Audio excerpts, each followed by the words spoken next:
네, 오늘도 마가복음 13장까지 왔습니다.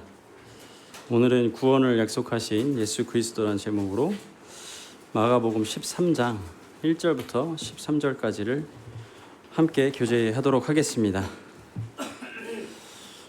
마가복음 13장을 펴주시고요. 주보에도 나와 있긴 한데요. 펴주시면 이제 그 작은 제목들을 보실 수 있을 것입니다. 이 3절 앞에 보면 재난의 징조 이렇게 되어 있고 14절 앞에 보면 가장 큰 환난, 또 이제 24절 앞에 보면 인자가 오는 것을 보리라. 그리고 이제 28절 앞에 보면 무화과 나무 비유에서 배울 교훈 이렇게 되어 있습니다. 다 보실 수 있죠? 네. 그래서 마가복음 13장을 대할 때 우리가 이제 이 세상의 종말 요것과 이제 같이 생각을 해서 13장을 읽기 시작을 합니다. 그래서 좀 어려워요. 13장이. 그냥 읽으면 괜찮은데 이 세상의 종말과 이렇게 머릿속에 같이 생각을 하기 때문에 어렵습니다. 그리고 이제 많은 그 그리스도인들이 마가복음 13장을 이제 평행 본문이 마태복음 24장이거든요. 마찬가지로 이제 해석함에 있어서 다른 견해를 가지고 있습니다. 근데 저희들은 뭐 굳이 그런 그 선입견들을 내려놓고 마가복음 13장을 좀 공부를 해보고자 합니다. 전체를 다 읽어보는 게 좋긴 합니다. 그래서 마가복음 13장 전체를 다 읽어보실 것을 권해드리고요. 필요하다면 이제 누가복음 21장이나 마태복음 24장도 함께 읽어보시면 좋습니다. 오늘은 이제 13장 1절부터 13절까지만 함께 보도록 하겠습니다. 제가 읽겠습니다. 예수께서 성전에서 나가실 때에 제자 중 하나가 이르되 선생님이여 보소서 이 돌들이 어떠하며 이 건물들이 어떠하니이까.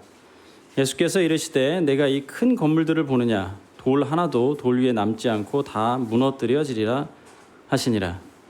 예수께서 감람산에서 성전을 마주 대하여 앉으셨을 때에 베드로와 야고보와 요한과 안드레가 조용히 묻되 우리에게 이르소서 어느 때에 이런 일이 있겠사오며 이 모든 일이 이루어지려 할 때에 무슨 징조가 있사오리이까. 예수께서 이르시되 너희가 사람의 미혹을 받지 않도록 주의하라. 많은 사람이 내 이름으로 와서 이르되 내가 그라하여 많은 사람을 미혹하리라. 난리와 난리의 소문을 들을 때에 두려워하지 말라. 이런 일이 있어야 하되 아직 끝은 아니니라. 민족이 민족을 나라가 나라를 대적하여 일어나겠고 곳곳에 지진이 있으며 기근이 있으리니 이는 재난의 시작이니라. 너희는 스스로 조심하라. 사람들이 너희를 공회에 넘겨주겠고 너희를 회당에서 매질하겠으며 나로 말미암아 너희가 권력자들과 임금들 앞에 서리니 이는 그들에게 증거가 되려 함이라. 또 복음이 먼저 만국에 전파되어야 할 것이니라.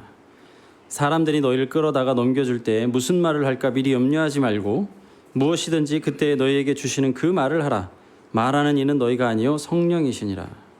형제가 형제를 아버지가 자식을 죽는 데에 내주며 자식들이 부모를 대적하여 죽게 하리라.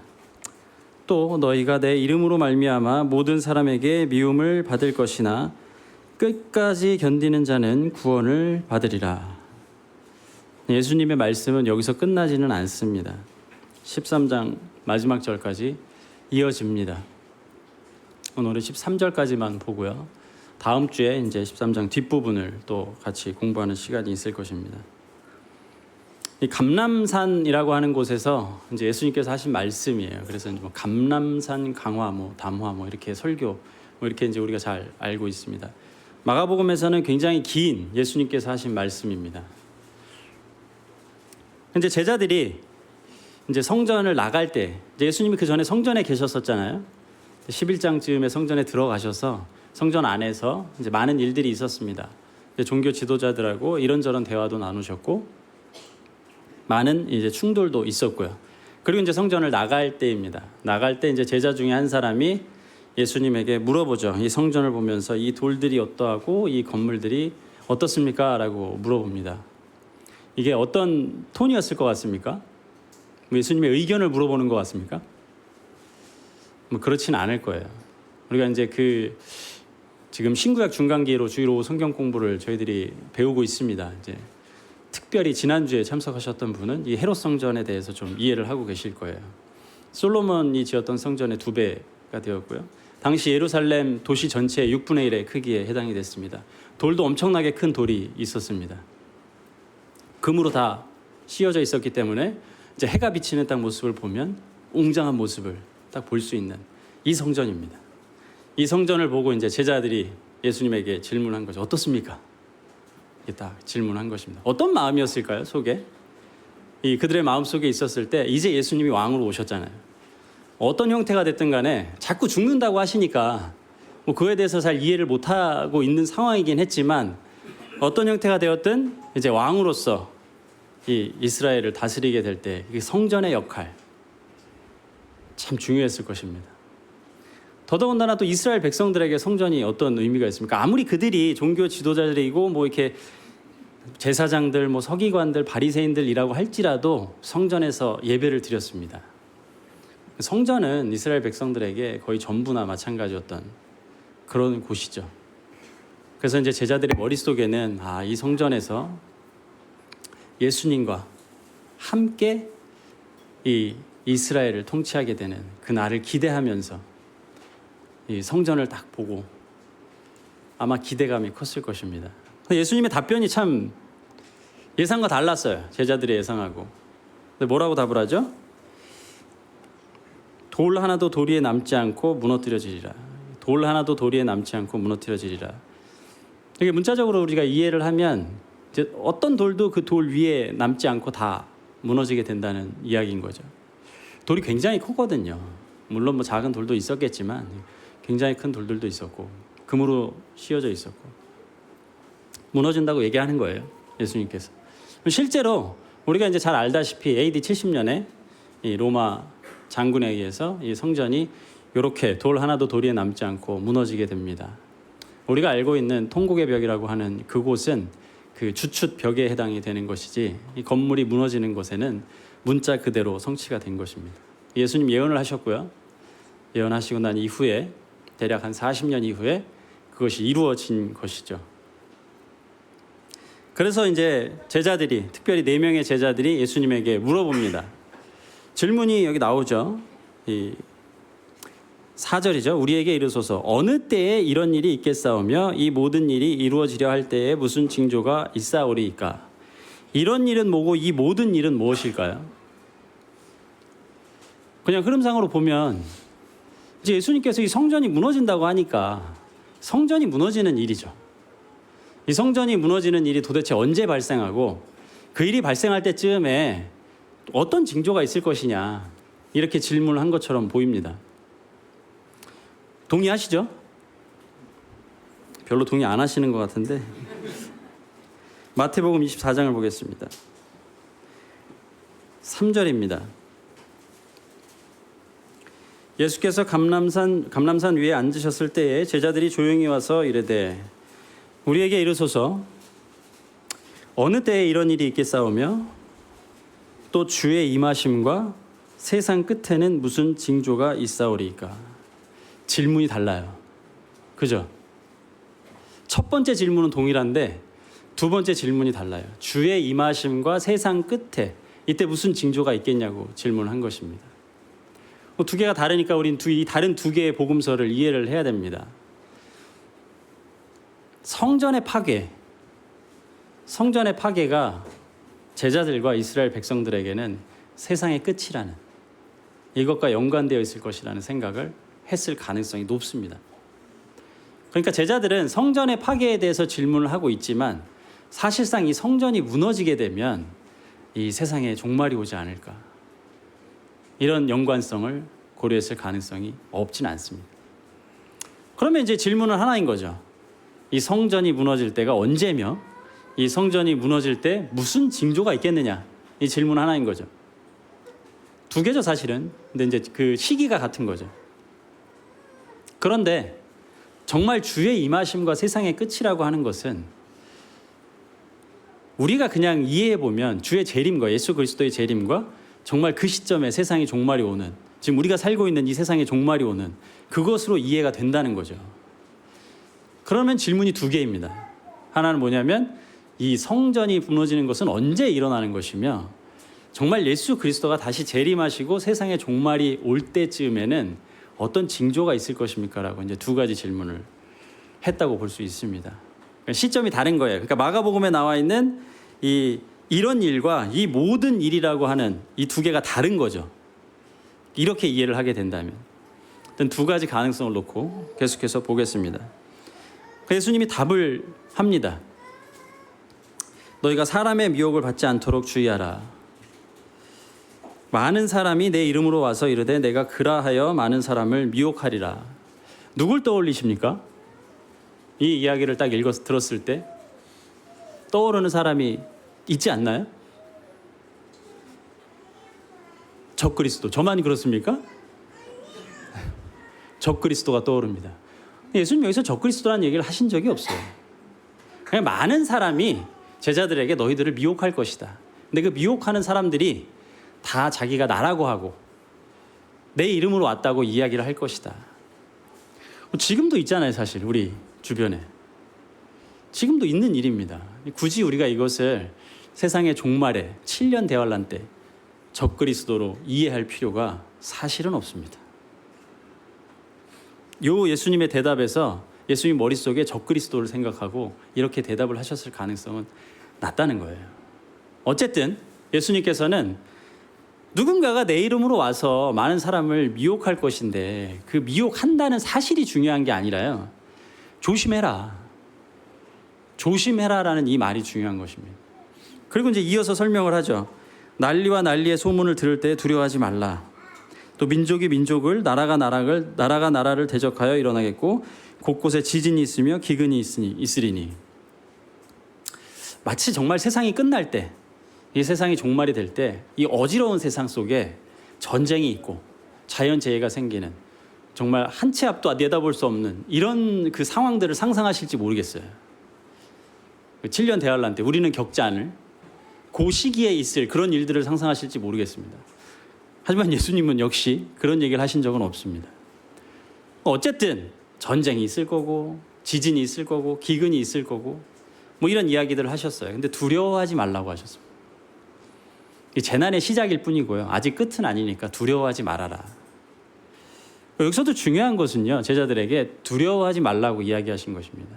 세상은 어지러울 것인데 복잡할 것인데 두려워하지 말아라. 그러니까 종교적으로도요.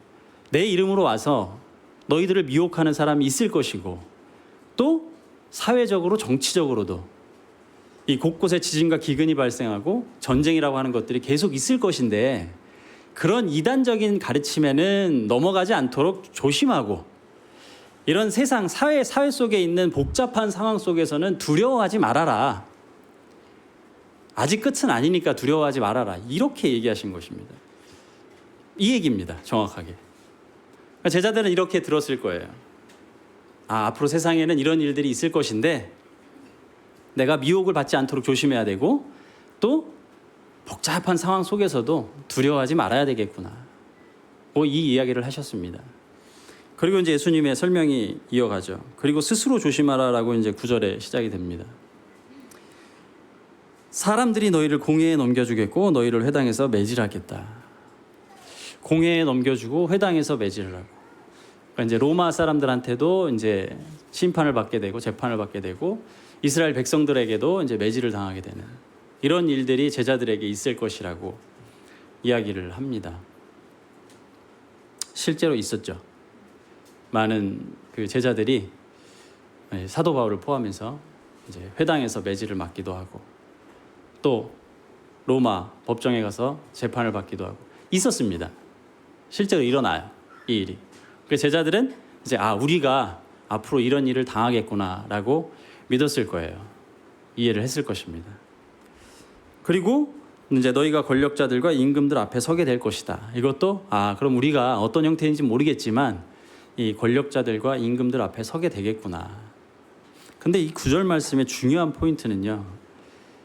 이 제자들이 예수님으로 말미암아 이런 일을 당한다는 거예요. 본인들이 죄를 지어서 그러는 것이 아니라 예수님으로 말미암아 이런 일을 당한다는 것입니다. 그리고 더 중요한 사실은요, 이런 일들이 예수 그리스도를 증거하는 상황이 될 거라는 거예요. 실제로 일어나죠. 사도행전에 가서 보면 복음을 전합니다. 그 재판을 받을 때에도 복음을 전하고요. 그리고 매질을 맞고 그 박해를 받아도 이것이 예수 그리스도로 말미암아 그들에게 나타났던 일이라는 것을 명확하게 인식했을 것입니다. 미리 들었어요. 제자들은. 아, 우리에게 앞으로 이런 일들이 생기겠구나. 그리고 그때 당시에 그런 일들이 생길 때 무슨 말을 할지 미리 염려할 필요 없다라는 말씀도 하셨습니다. 정말 많은 걸 가르쳐 주셨어요. 앞으로 일어날 일들에 대해서 미리 염려하지 말아라. 성령님께서 알려주실 것이다. 실제로 일어나죠. 이 일이. 그래서 여기까지의 내용을 보면 이제 제자들이 어쨌든 뭐 사회적으로든 정치적으로든 그리고 뭐 종교적으로든 복잡한 상황들이 앞으로 일어나게 될 것인데, 그리고 제자들은 예수님을 믿는다는 이유로 이제 공회에 넘어가고 회당에 가서 매질도 맞고 이런 엄청난 이 고난과 박해가 있을 건데, 다 두려워하지 말고 염려하지 말고 성령님이 알려주시는 이야기대로 가서 말을 하거라. 요 이야기입니다. 그런데 이제 좀 넘어가죠. 12절에 보면 이제 형제가 형제를, 아버지가 자식을, 자식들이 부모를 대적하여 죽게 하리라. 이 가족들 간에 배신이 생긴다는 거예요. 형제가 형제를 공회에 넘겨주고 아버지가 자식을, 자식들이 부모를 넘겨줘서 결국 그들이 죽을 것이다. 이 상황은 이렇게까지 어렵게 갈 것이다. 그리고 마지막에 이야기합니다. 내 이름으로 말미암아, 너희가 내 이름으로 말미암아 모든 사람에게 미움을 받을 것이나, 모든 사람에게 미움을 받을 것이나 끝까지 견뎌라. 구원을 받을 것이다. 이게 예수님의 말씀의 1차적인 끝입니다. 사실 제가 이것을 공부하면서요, 읽다 보면요, 이게 뭐 7년 대환란 때 일어난 일들인가 보다, 이렇게 우리가 머릿속에 선입견을 가지고 읽기 때문에 이 앞의 내용을 그때의 상황과 맞물려서 생각을 하지만 전혀 그런 근거를 찾아보긴 어렵습니다. 물론 14절 이후부터 읽게 되면요, 이게 해석이 안 되기 때문에 그때 당시의 이야기라고 우리가 이 7년 대환란 때 주님이 정말 오시기 전에 일어날 일들이라고 이해를 해야만 하는 것들이 있습니다. 그래서 13장 전체를 다 읽어보는 것이 중요합니다. 하지만 오늘 13절까지의 내용으로 봤을 때는 제자들이 물었어요. 성전이 언제 무너질 것이냐, 또 징조가 뭐냐라고 물었을 때 예수님께서 답을 주셨습니다. 세상은 어지러워질 것이고 그때 너희들이 종교적으로 예수 그리스도를 믿는 그 믿음에서 떠나지 말고 아무리 죽음이 눈앞에 닥친다고 할지라도 그 믿음을 저버려서는 안 된다. 그렇다면 구원을 받게 될 것이다. 이 구원을 약속하신 예수 그리스도, 오늘의 제목이죠. 그 내용입니다. 그리고 제자들은 실제로 이 길을 갔죠. 누군가는 일찍 순교했고요, 누군가는 오랜 시간 동안 복음을 전하다가 죽음을 맞이하게 됐습니다. 회당에 가서 매질도 많이 맞았고요. 그런데 이 13장 1절부터 13절까지 우리가 읽는 동안에 두 가지 심각한 궁금증이 생깁니다. 첫 번째가 뭐냐면요, 10절에 나온 내용이에요. 또 복음이 먼저 만국에 전파되어야 할 것이니라.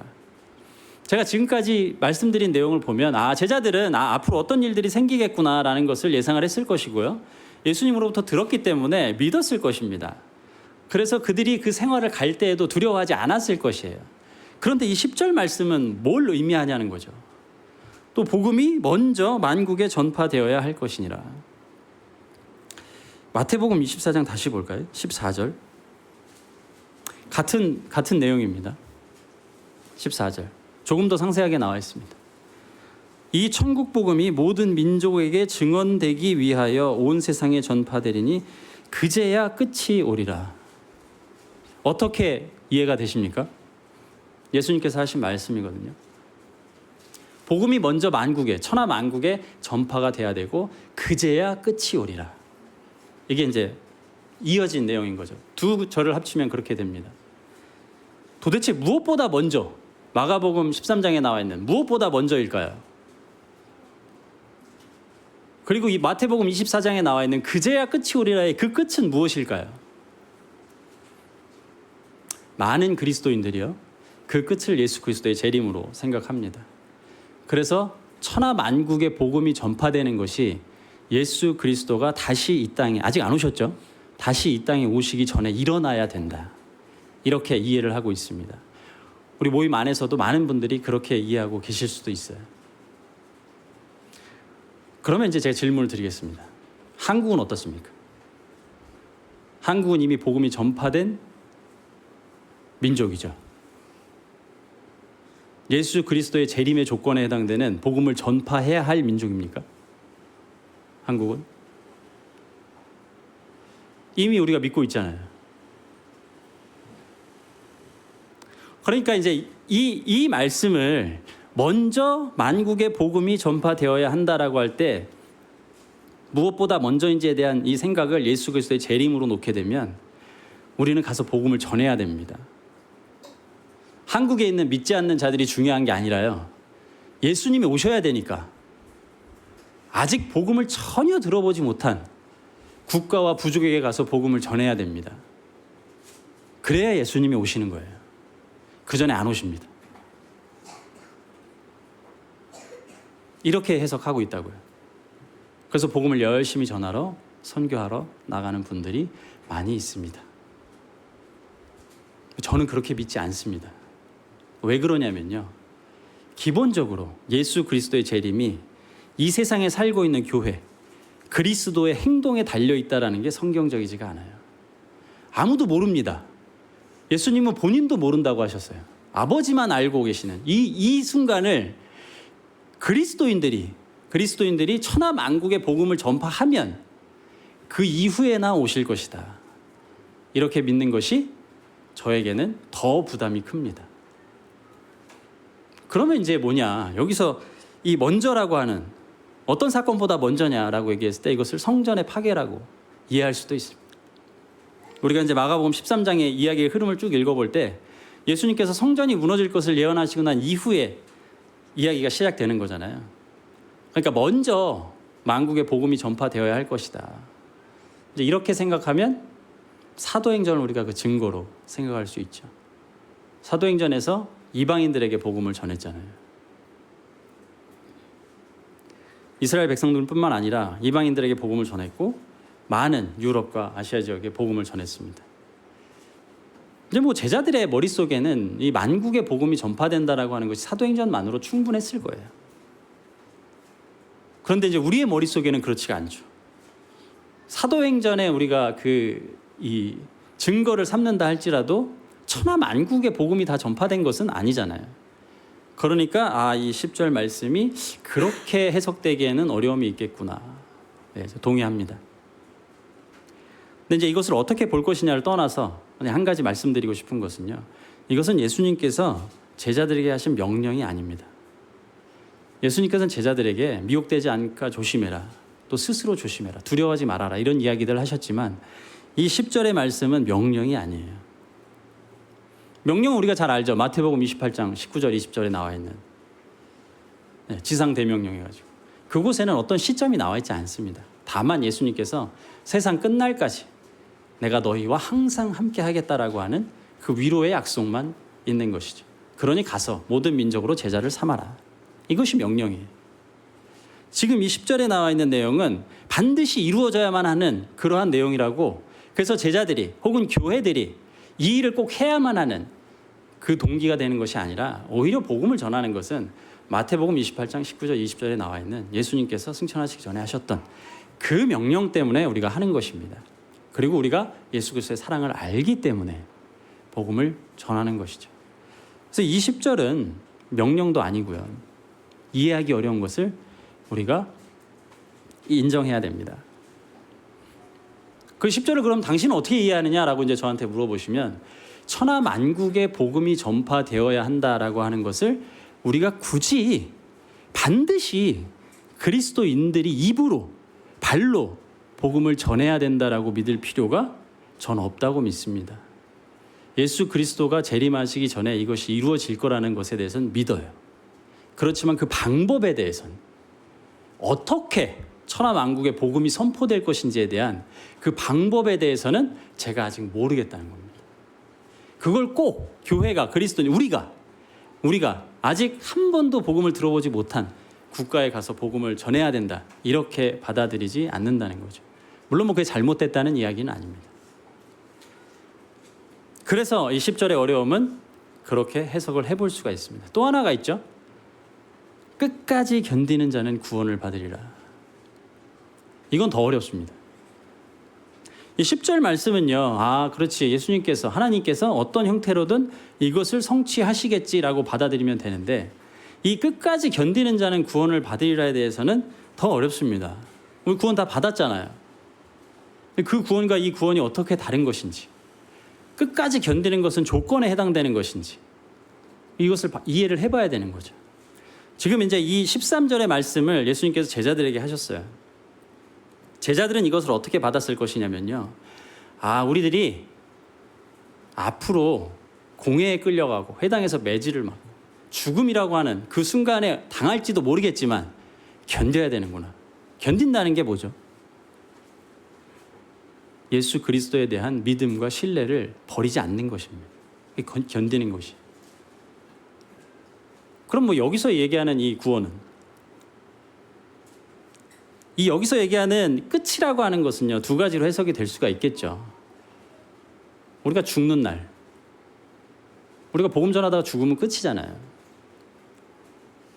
혹은 주님이 다시 오시는 날, 그때까지 견디면 되는 거예요. 그러면 그 이후에 우리는 변화된 몸으로서 하나님께서 약속하신 그곳에 가서 구원이라고 하는 것을 받게 될 것입니다. 진정한 구원인 거죠. 아무런 죄에 대한 영향력 아래 있지 않은 구원을 받게 될 것입니다. 예수님께서 약속하신 구원이 그것이에요. 구원을 받으리라. 지금 우리는 구원을 받았죠. 그렇지만 죄 가운데 살아가고 있습니다. 끝까지 견디는 자는 이미 구원을 받은 사람들만 견딜 수 있습니다. 예수님이 어떤 분인지 모르는 사람들은요, 죽음 앞에 닥치게 되면 예수 그리스도를 부인할 수밖에 없어요. 지금 중요한 게 그게 아니잖아요. 우리가 이제 그 역사를 살펴보면 예수님이 승천하시고 나서 많은 그리스도인들이 교회로 모였잖아요. 근데 이제 로마는 핍박을 했고요. 박해를 했고요.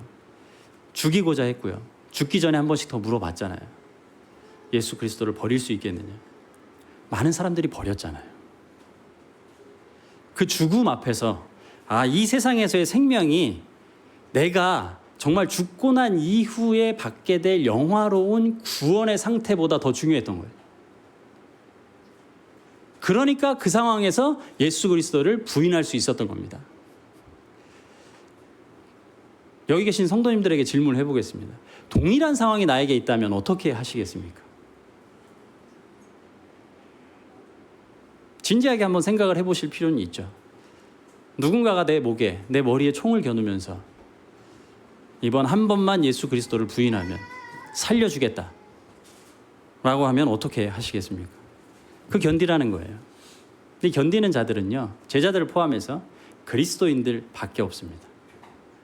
구원받은 그리스도인들이어야만 이 예수 그리스도를 믿는다고 하는 것이 어떤 의미인지를 알 수 있고요. 그렇기 때문에 견딜 수 있습니다. 그러니까 그 구원과 이 구원은 같으면서도 어느 정도 다른 그 구원인 거죠. 그래서 끝까지 견디는 자는 구원을 받으리라라고 하는 예수님의 이 약속은 정말 위로가 되는 약속입니다. 저는 이 끝까지 견디는 자는 구원을 받으리라를 제 스스로 개인적으로 받습니다.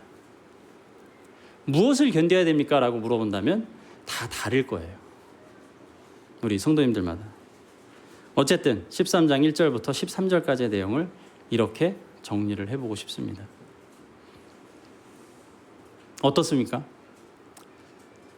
제가 지금 드린 말씀에 동의를 하실 수도 있고요. 아니면 지금까지 우리가 알고 있었던 이 마가복음 13장의 내용을 버리지 못하실 수도 있습니다. 그래서 이 마가복음 13장 전체를 가지고 과거에 다 일어났던 일이다 라고 생각하는 많은 학자들이 있습니다. 혹은 부분적으로 일어났고 부분적으로 일어날 일이다 라고 생각하는 사람들도 있습니다. 혹은 앞으로 일어날 일이다 라고만 생각하는 사람들도 있습니다. 한번 진지하게 읽어보십시오. 어떤 것들은 일어났고 어떤 것들은 일어나지 않았는지.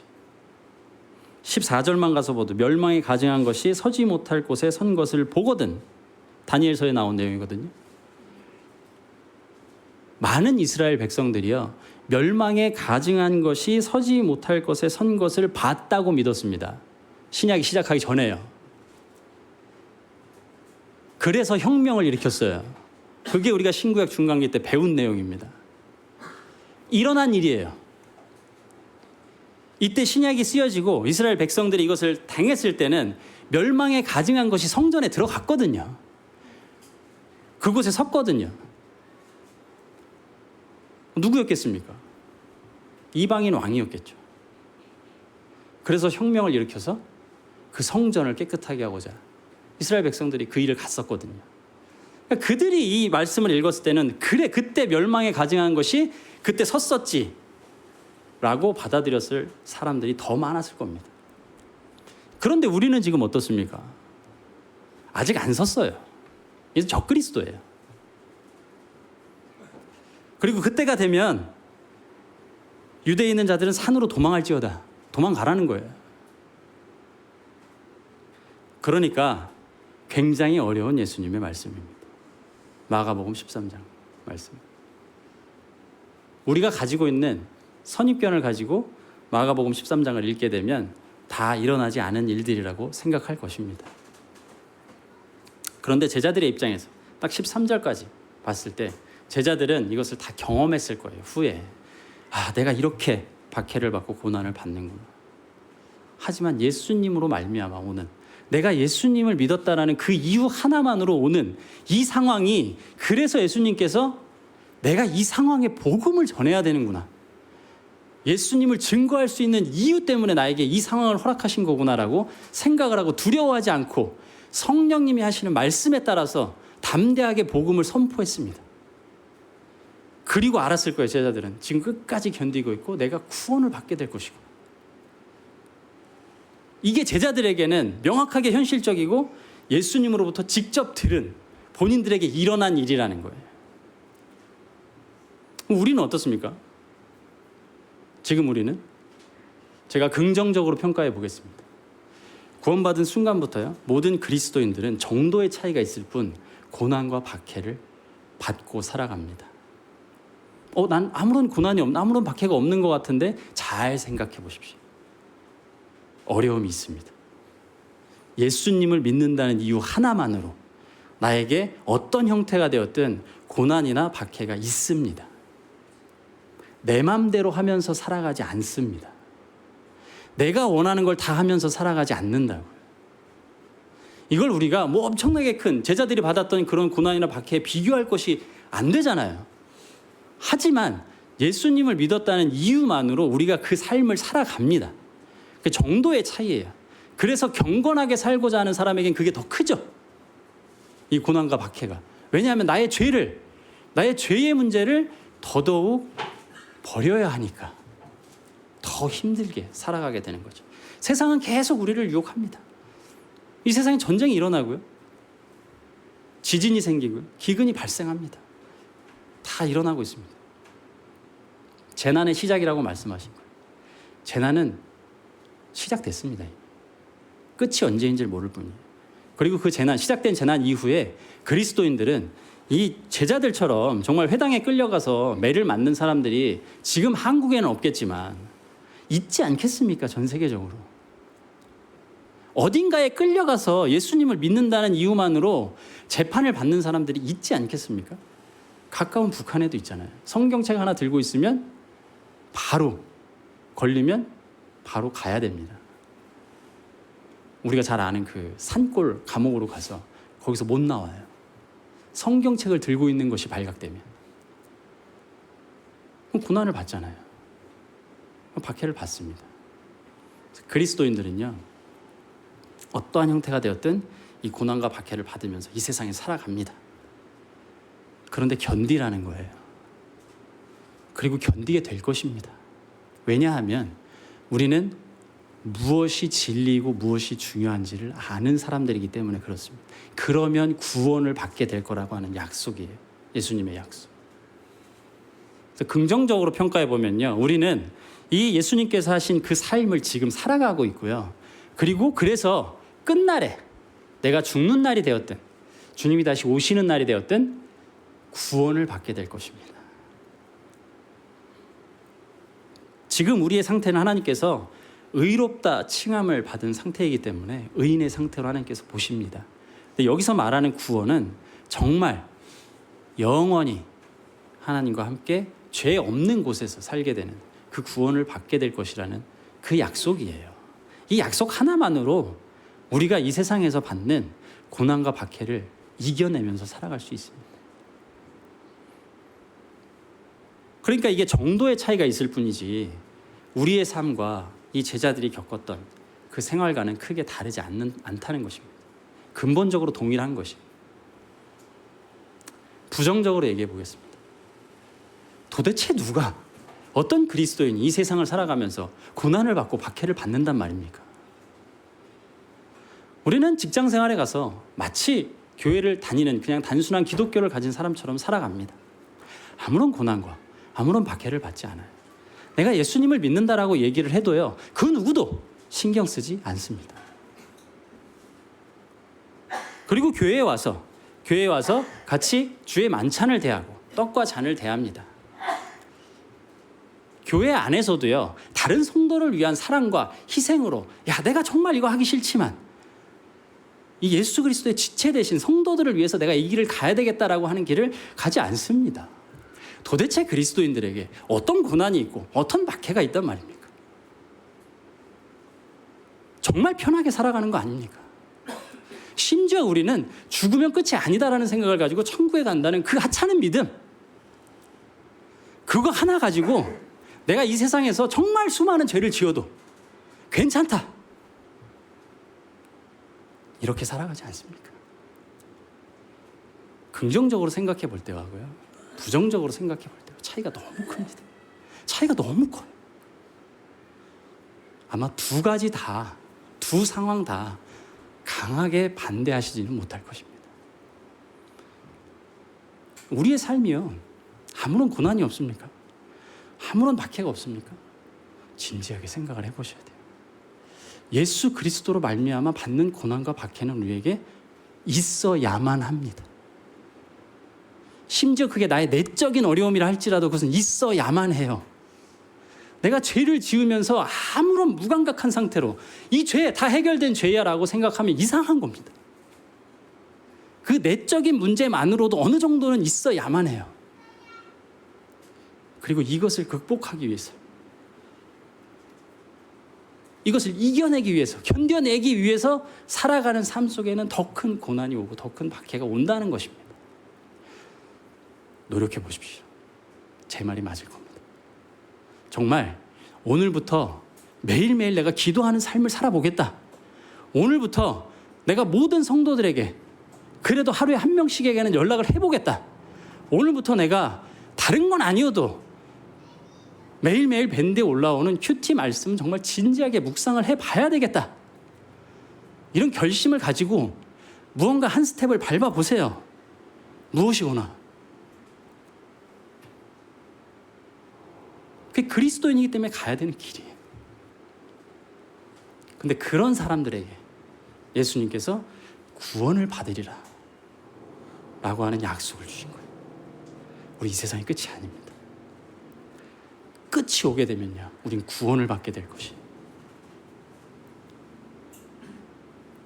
그 전에 우리가 이 세상에서 어떠한 삶을 살아가고 있는지, 우리 근처에는 회당도 없고 공회도 없으니까 이것은 내 이야기가 아니겠지, 이것이 아니라 도대체 어떤 생활 속에서 나에게 그리스도인이라는 이유만으로, 예수님을 내가 신뢰하고 믿는다는, 그분을 따른다는 이유만으로 내가 꼭 이 길을 가야만 하는 그러한 것들이 나타나야 되는지 진지하게 생각을 해보셔야 된다는 거예요. 왜 나에게는 정말 세상 살기 편할까? 아무런 문제가 없잖아요. 누가 때리기를 합니까? 직장에 가서도 아무런 문제가 없고요. 교회에 와서도 아무런 문제가 없습니다. 교회 와서 열심히 일해 보세요. 문제 생깁니다. 모든 사역을 감당해 보세요. 문제 생깁니다. 그 문제 생길 때 우리가 어떻게 반응하는지가 나에게 고난이고 박해인 거예요. 아무런 일도 안 하면 우린 그냥 이렇게 살아가는 거예요. 예수님께서 하신 말씀은요, 제자들에게 아마도 예수님이 승천하시고 난 이후에 나타나게 될 그 시대에 너희들은 정말 힘든 길을 갈 것이다. 그렇지만 그 제자들의 희생과 노력으로, 사랑으로 인해서 복음이 선포되고 복음이 전파돼서 정말 천하만국에 복음이 지금 전파되고 있잖아요. 그래서 우리에게도 온 것이잖아요. 우리도 같은 길 가야 되지 않겠습니까? 정말 죽음 앞에 우리가 처하는 건 아니라 할지라도 같은 길 가야 합니다. 우리 묵동교회 성도님들이요, 이 마가복음 13장을 보면서 이제 세상의 끝이 옵니다. 예수님 다시 오십니다. 내일 오실 수도 있어요. 그때까지 어떻게 살아야 될지 개인적으로 진지하게 고민해 보시고 또 교회적으로 우리가 함께 고민하고 나아갈 수 있는 그런 교회가 되면 좋겠습니다. 기도하고 마치겠습니다. 주님의 사랑에 감사를 드립니다. 저희들이 이 세상에서 살아갑니다. 앞으로도 살아가게 될 것입니다. 그리스도인으로서 살아갑니다. 지금 저희에게 어려움과 고난이라는 길이 있기를 원합니다. 지금 저희들이 그 선택을 할 수 있기를 기도하게 됩니다. 성령님의 음성을 듣고 성령님이 하는 이야기를 따라서 살아갈 수 있기를 기도하게 됩니다. 지금 저희를 도와주십시오. 저희의 마음 가운데 너무나 죄에 대해서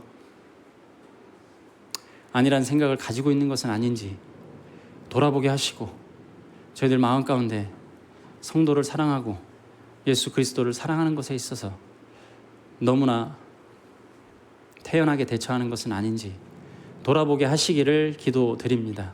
주님, 저희를 선하게 인도하여 주시옵소서. 예수님의 이름으로 감사하며 기도드렸습니다.